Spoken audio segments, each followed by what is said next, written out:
दोस्तों, grandpa garden में आपका हार्दिक स्वागत है। आज का विषय है कि गमले के लिए अच्छी मिट्टी, उपजाऊ मिट्टी किस तरह से तैयार करें, क्योंकि गार्डनिंग में मिट्टी सही ढंग से अगर आदमी बनाना नहीं सीखेगा तब अपना फल फूल सब्जी को सही ढंग से पौधों को ग्रो नहीं कर पाएगा। दोस्तों, जिस तरह से मानव शरीर के लिए अन्न, जल, हवा की आवश्यकता संतुलित रूप में होती है, उसी तरह से हमारी फसलों को भी, हमारे पौधों को भी, हमारे फूलों को भी संतुलित मात्रा में जलवायु, हवा, पानी, खाद, न्यूट्रिएंट्स सब कुछ चाहिए। तो अच्छी बागवानी करने के लिए यह आवश्यक है कि हम अच्छी मिट्टी तैयार करें। आमतौर पे हम लोग जो मिट्टी लाते हैं वह कहीं किसी खाली प्लाट से लाते हैं या किसी पोखरे से लाते हैं, कहीं सड़क किनारे से लाते हैं, कहीं कोई गड्ढा खोदा रहता है, काफ़ी नीचे से मिट्टी निकली रहती है, उसमें लाते हैं। मिट्टी में कंकड़ पत्थर होता है, ढेला होता है, बड़े बड़े टुकड़े होते हैं। तो इस तरह की मिट्टी जो हम बाहर से लेके आते हैं बागवानी करने के लिए, वह उपजाऊ नहीं होती है। उसमें अगर हम पौधा लगाएंगे तो पौधों का समुचित विकास नहीं हो पाता है। ये लिए हम मिट्टी कहीं से भी लाएं, लेकिन मिट्टी घर लाने के बाद उसको उपजाऊ बनाना पड़ता है। मिट्टी को उपजाऊ बनाने के लिए उसमें हमें कई चीज़ें मिलानी पड़ती हैं। तो दोस्तों, आज हम इसी विषय पर चर्चा करेंगे कि हमें गमले में मिट्टी भरने के लिए किस तरह की मिट्टी बनाएं, उसमें क्या क्या डालें, पूरी प्रक्रिया को समझेंगे और किस तरह से गमले में मिट्टी को हम भरते हैं ये भी हम आपको बताएंगे। तो दोस्तों, चलिए हम मूल सब्जेक्ट पे आते हैं। यह आप देखिए, ये एक पार्ट में हमने नॉर्मल गार्डन सॉइल रखा है। आपको हम बता दें कि आप सामने मेरे पौधे देख रहे हैं। ये देखिए भिंडी का पौधा है। इसमें देखिए कितना बढ़िया फूल और फल लगा हुआ है। इसकी बढ़वार देख लीजिए, इसकी लंबाई देख लीजिए, इसके पत्तों को देख लीजिए। ये सब जो है अच्छी मिट्टी का ही कमाल है। अच्छी मिट्टी की वजह से ही मेरा भिंडी का पौधा इतना बढ़िया है, जबकि इसको हमने प्लास्टिक के ग्रो बैग में ग्रो किया हुआ है। भिंडी का फल देखिए, भिंडी के फल की लंबाई कम से कम 8-9 इंच के लंबाई के बराबर है, जबकि आमतौर पर भिंडी का फल 3-4 इंच या 5 इंच तक का होता है। बगल में आप मेरा ये अमरूद का पेड़ देख रहे हैं। अमरूद के पेड़ में भी देखिए, अभी इस पेड़ को मैं 4 महीना पहले नर्सरी से लाके इस बाल्टी में 20 लीटर की बाल्टी में लगाया था। ये अच्छी मिट्टी की वजह से ही अभी इसका बढ़वार भी देख लीजिए, और 4 महीने के अंदर में ही इसमें फूल भी आया है और फल भी आया है। नीचे से फल को दिखा दो, छोटा सा लगा हुआ है। फूल भी आया है और फल भी आया है। बगल में ही अभी 2 महीना पहले एक मैं ये बैगन का पौधा लगाया था। यहाँ भी देखिए 2 महीने में ही कितना अच्छी बढ़वार है और बैगन में फूल भी दिखाई दे रहा है और छोटा सा फल भी लगा हुआ है। ये लिए हम अच्छा मिट्टी बनाने का आइडिया बता रहे हैं। अगर इस तरह से आप अपना मिट्टी बनाएंगे तो जिस तरह से मेरा पौधा और पूरा बागवानी आपके सामने दिखाई दे रही है, तो इस तरह से आप भी अपने फल से, फूल से, सब्जी से अच्छा उत्पादन ले सकते हैं। अब देखिए, जो मैं कहा कि ये नॉर्मल गार्डन सॉइल है, हालांकि इसको मैं एक आध बार यूज कर चुका हूँ और मेरे गमले से निकली हुई मिट्टी है। इसमें खाद की मात्रा भी काफ़ी है। तो दोस्तों, इस तरह की जो मिट्टी गमले से निकलती है, इसे सबसे पहला काम ये करते हैं कि कड़ी धूप में इसको कम से कम 4-5 दिन तक सुखा लेते हैं। यह मिट्टी मेरी पूरी तरह से सूखी हुई है। कल मैं मिट्टी को बाहर रख दिया था और बरसात हो गई थी, इसलिए थोड़ा थोड़ा सा मिट्टी नम हो गई है। लेकिन जब भी कोई भी मिट्टी कहीं से लाएं, किसी गमले से निकले या आप कहीं बाहर से लेके आते हैं, उस मिट्टी को में नमी नहीं होनी चाहिए। उसको अच्छा से फैला करके और धूप में 2-4 दिन सुखा लीजिए, ताकि उस मिट्टी के अंदर से आपके कीड़े मकोड़े मर जाएं और फंगस वगैरह समाप्त हो जाए। गीली मिट्टी अगर सुखवाएंगे नहीं तो उसमें फंगस लगने की संभावना ज़्यादा बढ़ जाती है। तो हमें मिट्टी तैयार करने के लिए मुख्य रूप से 3 चीज़ों की ज़रूरत पड़ती है। एक जो है नॉर्मल गार्डन सॉयल या किसी खेत की मिट्टी, प्लाट की मिट्टी, पोखरे की मिट्टी, आप जहाँ कहीं से मिट्टी लाएँ, एक नॉर्मल मिट्टी। और नॉर्मल मिट्टी में जितना हम नॉर्मल मिट्टी लेंगे, उस मिट्टी मान लीजिए कि अगर 50% मिट्टी लेते हैं तो हमें 30% ये इसमें न्यूट्रिशन के लिए गोबर की खाद, अगर गोबर की खाद मिलाते हैं तो सड़ी हुई गोबर की खाद हो, जो कि भूरे रंग की हो जाती है, कम से कम 2 साल पुरानी हो, गाय की हो या भैंस की हो, इससे कोई फ़र्क नहीं पड़ता है। कभी भी 4-6 महीने अंदर के गोबर की खाद है तो उसे इस्तेमाल ना करें, उसको कहीं अलग रख दें और थोड़ा जब पुरानी खाद हो जाए तभी इस्तेमाल करें। इसमें हम गोबर की भी खाद ले सकते हैं और वर्मी कंपोस्ट ले सकते हैं, या जो किचन वेस्ट से खाद बनाते हैं, पत्तों को सड़ा के खाद बनाते हैं, उस खाद को भी इस्तेमाल कर सकते हैं। कोई भी खाद रहेगा वो आपको मिट्टी को उपजाऊ बनाएगा। हम इस समय ये थाली में जो खाद लिए हैं ये वर्मी कंपोस्ट है। मेरे पास वर्मी कंपोस्ट भी नहीं था, लेकिन मैं आज ही ख़रीद के लाया। ये सामने आपको वर्मी कंपोस्ट का झोला दिखाई दे रहा है। ये 2 किलो का वर्मी कंपोस्ट मैं 50 रुपये का लाया। तो वर्मी कंपोस्ट के विषय में एक बात और भी बता दें कि अगर आपको वर्मी कंपोस्ट ख़रीदना है तो ये छोटा पैक 2 किलो का है, ये 50 रुपये का मिला।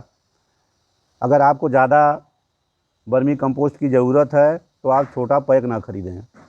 अगर आप 20 किलो का पैक ख़रीदेंगे तो मार्केट में आपको 250 रुपये में मिल जाएगा, जो कि लगभग आपको 10 या 12 रुपया पर केजी पड़ेगा। और अगर आपको 50 किलो वर्मी कंपोस्ट लेना है तो 50 किलो का बैग लीजिए।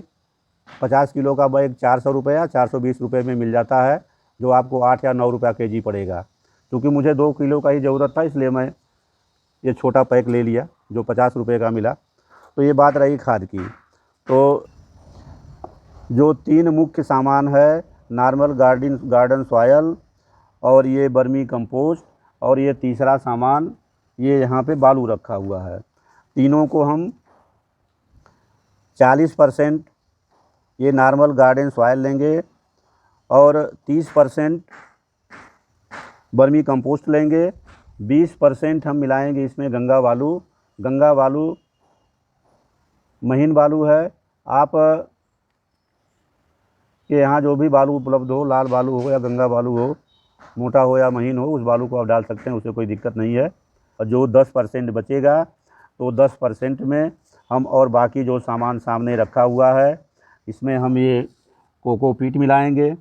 ये देखिए 10% में ये सब मिला के 10% डालेंगे इसमें। ये आप मेरे हाथ में कोकोपीट है।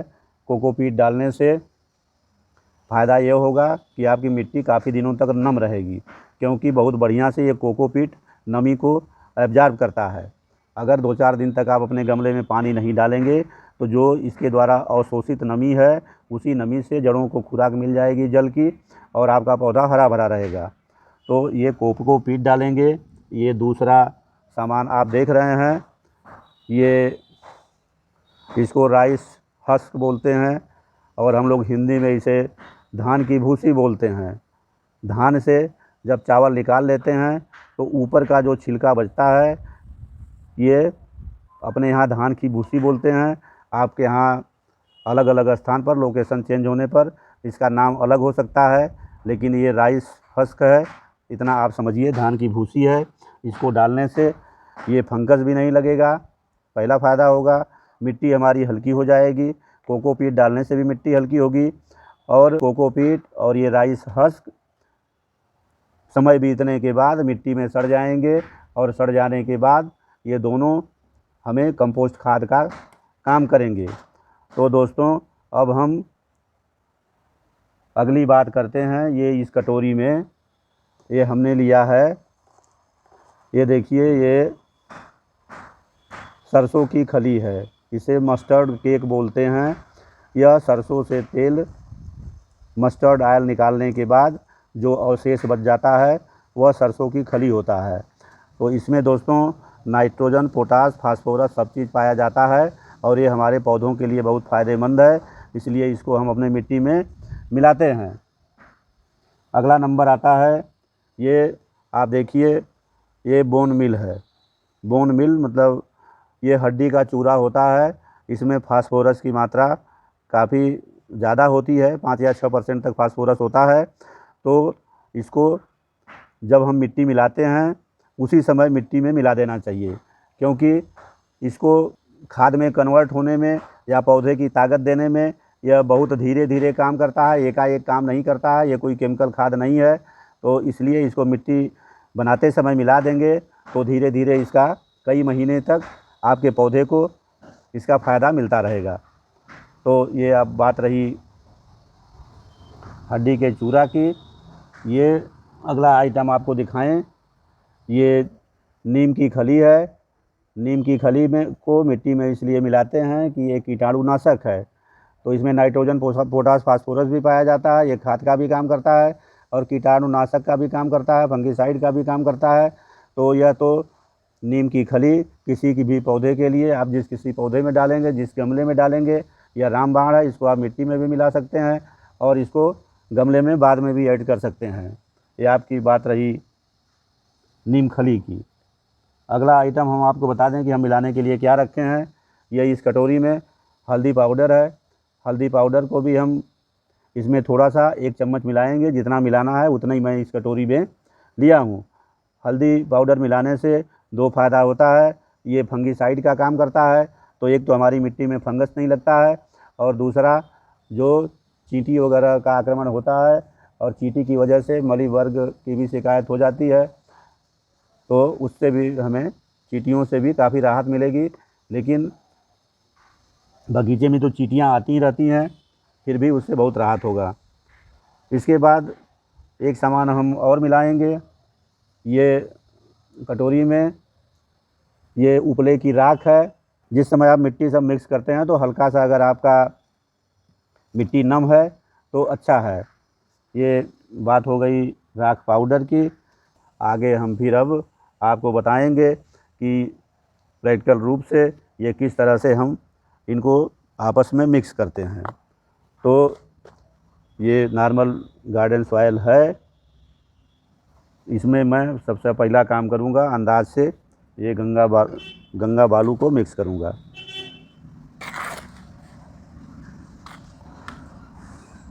बस इतना ही मात्रा रखेंगे, बहुत ज़्यादा बालू डालने की आवश्यकता नहीं है।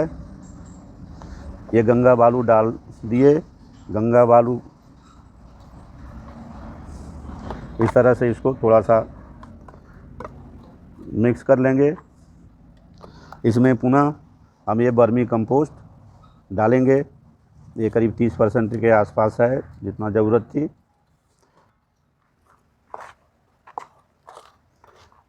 अब इसको हम अच्छी तरह से मिक्स करेंगे, ऊपर नीचे बढ़िया से मिक्स कर लेंगे।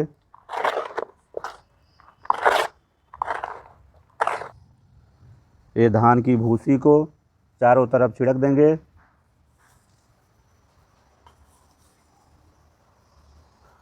ये धान की भूसी हो गई। इसमें हम अगला आइटम डालेंगे, ये कोकोपीट है। इसमें कोकोपीट को भी मिला दिए।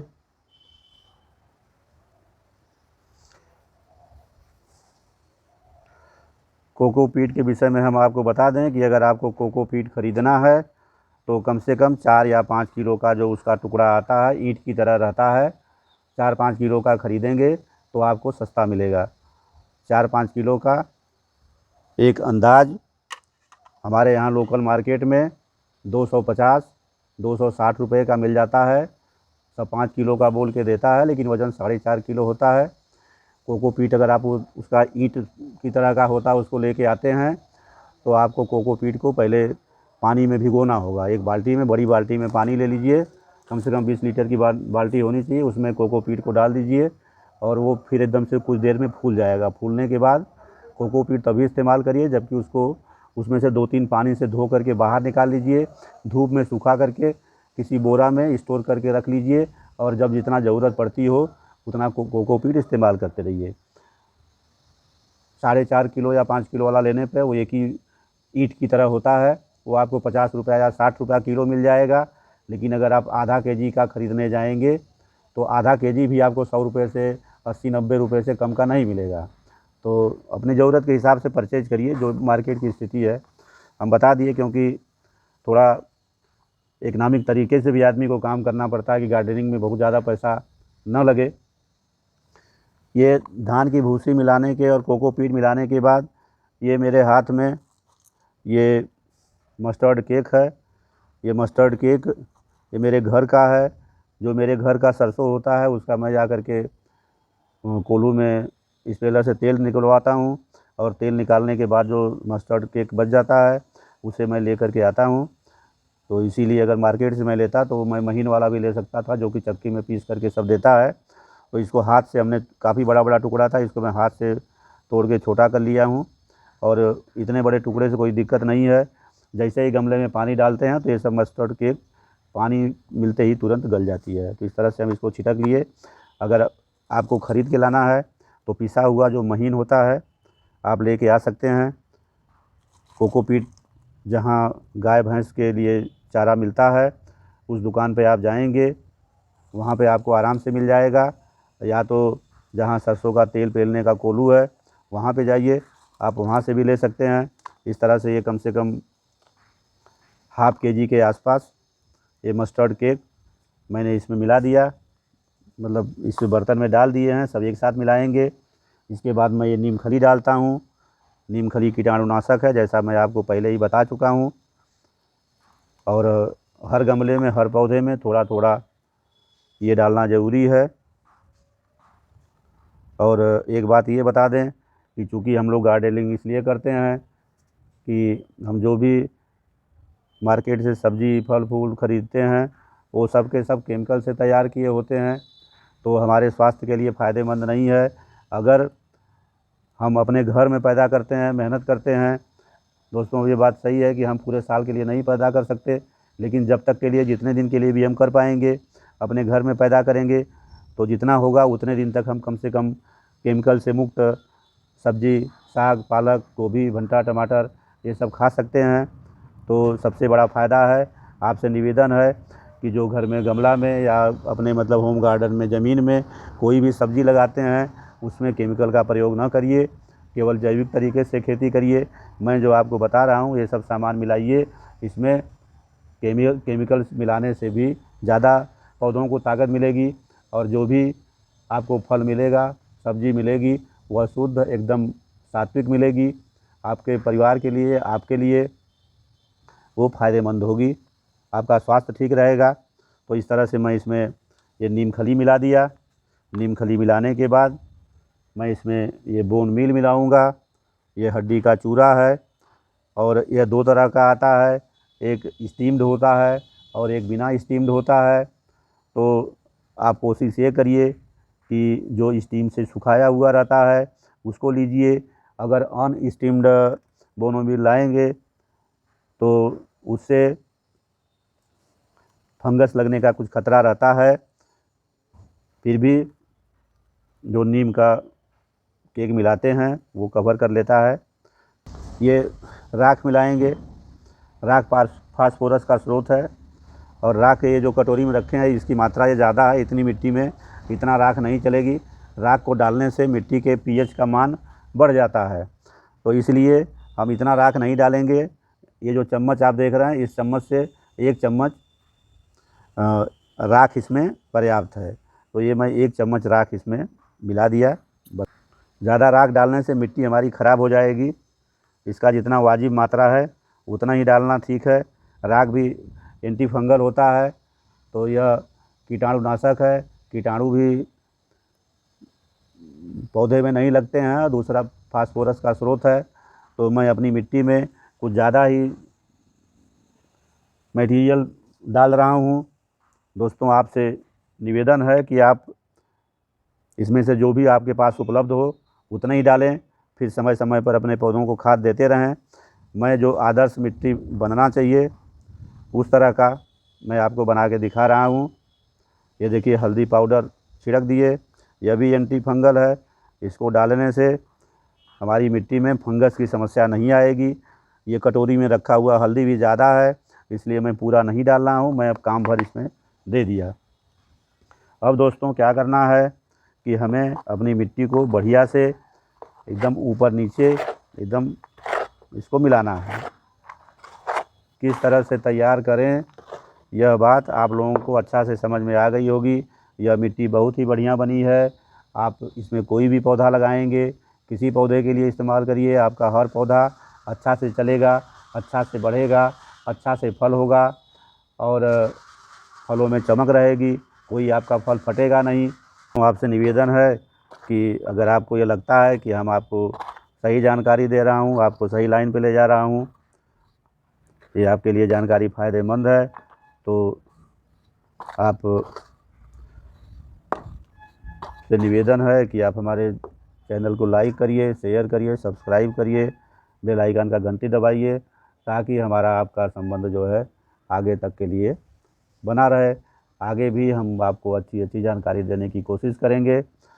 और ये मिट्टी बनाने का प्रक्रिया यही समाप्त करते हैं। आप अपने घर में गार्डनिंग करिए, आपके पास जो भी जगह है। हम ये नहीं कहते हैं कि पूरा बगीचा लगाइए, लेकिन 2-4 गमले रखिए, शुरुआत करिए और थोड़ा अनुभव लेके देखिए। अगर आपको अच्छा लगता है कि आप कर सकते हैं तो थोड़ा जितना भी आप सब्ज़ी उगा सकते हैं उगाइए, या पेड़ पौधा लगाइए, फूल का पौधा लगाइए, वातावरण को शुद्ध करिए। यही हमारी आप लोगों के साथ शुभकामना है। और अगर कुछ लोग भी मोटिवेट होते हैं, पेड़ पौधा लगाते हैं, तो हम समझेंगे कि मेरा यह प्रयास जो है सार्थक हो रहा है।